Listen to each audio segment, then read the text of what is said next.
नमस्कार, मैं रवीश कुमार। युवा पीढ़ी को प्रधानमंत्री मोदी ने अमृत पीढ़ी का नाम दिया है, तो इस अमृत पीढ़ी के लिए एक खुशखबरी है।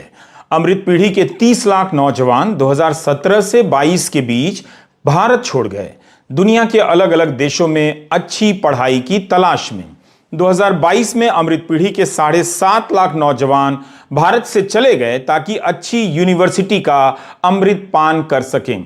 बाकी जो यहां रह गए हैं उन्हें निराश होने की जरूरत नहीं है। उनके लिए यहां व्हाट्सएप यूनिवर्सिटी में विश्व मंथन की भरपूर व्यवस्था कर दी गई है।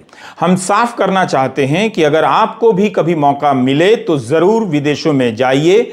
जीवन में अच्छी यूनिवर्सिटी का लाभ उठाने का अवसर मत गंवाइए। लेकिन पहले इस वीडियो को जरूर देखिए कि युवा पीढ़ी का सत्यानाश कैसे किया जा रहा है। झूठ के हवन कुंड में अमृत पीढ़ी का स्वाहा स्वाहा किया जा रहा है। दिल्ली विश्वविद्यालय में हर साल करीब 70,000 सीटों पर बीए बीएससी के लिए नामांकन होता है। इस हिसाब से दिल्ली विश्वविद्यालय की क्षमता से 10 गुना अधिक छात्र विदेश चले गए, यानी 10-10 दिल्ली यूनिवर्सिटी के बराबर छात्र विदेश चले गए। इन छात्रों को केवल पैसे वाला नहीं कहा जा सकता।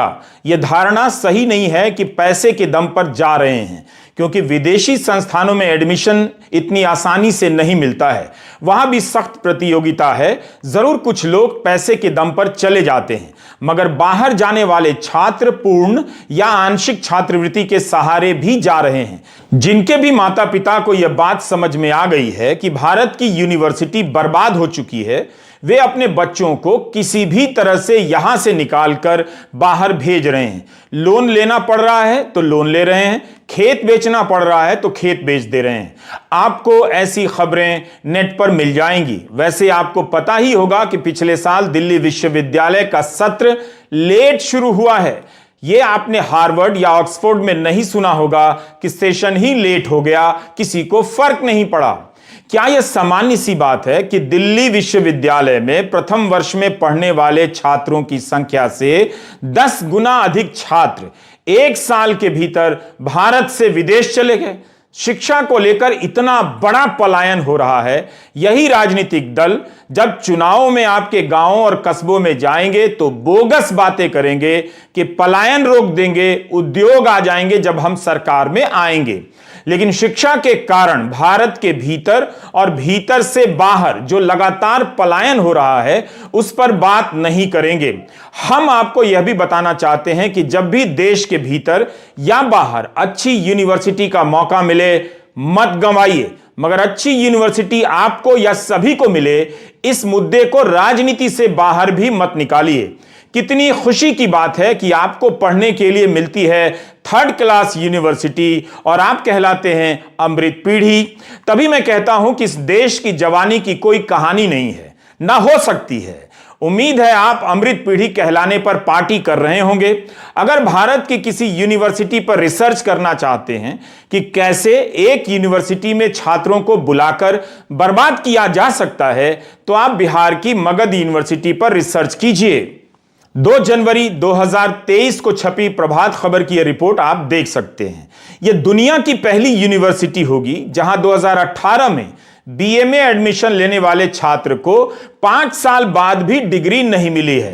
23 जनवरी के प्रभात खबर में ही एक और खबर छपी है कि बिहार के मगध विश्वविद्यालय के 1.5 लाख छात्रों को राहत मिलेगी। जनवरी के अंत तक रिजल्ट निकलेगा। इस विश्वविद्यालय के वाइस चांसलर पर भ्रष्टाचार के गंभीर आरोप लगे, इस्तीफा देना पड़ा और अब तक फरार हैं। 3 साल का बीए 5 और 6 साल में नहीं हो सका, लेकिन इस दौरान कई वाइस चांसलर आए और चले गए। सबकी दुकानें चलती रहीं। यहां पढ़ने वाले गरीब और साधारण घरों के बच्चे हैं, जिन गरीबों के नाम पर इस देश में सरकारें चलती हैं। यूनिवर्सिटी के चांसलर बनाम राज्य के शिक्षा मंत्री की बयानबाजी के बीच जो हुआ है बिहार में, वह अक्षम्य है। इस यूनिवर्सिटी से जुड़ी खबरें आप निकाल कर पढ़ेंगे तो चक्कर खाकर गिर जाएंगे।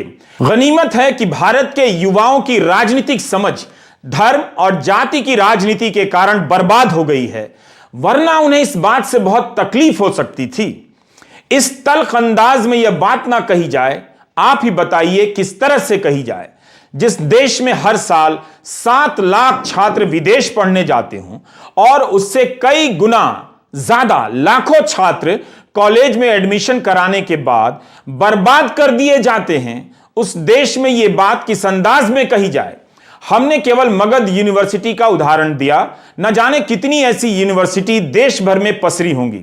जब सरकार से पूछा जाता है कि विदेशों में कितने लोग स्किल इंडिया की ट्रेनिंग लेकर जा रहे हैं, तो सरकार कहती है उसके पास ऐसा डेटा नहीं है, मगर उसी सरकार के पास इसका डेटा है कि विदेशों में पढ़ने के लिए कितने छात्र भारत छोड़कर जा रहे हैं। अमृतकाल में यह एक अच्छी बात है, लेकिन छात्रों को पता चल गया है कि भारत में पढ़ना भविष्य के साथ खिलवाड़ करना है। यह उससे भी अच्छी बात है। 2017 में 4.5 लाख छात्र विदेश गए भारत से पढ़ने के लिए। 2022 में यह संख्या 7,50,000 से अधिक हो गई।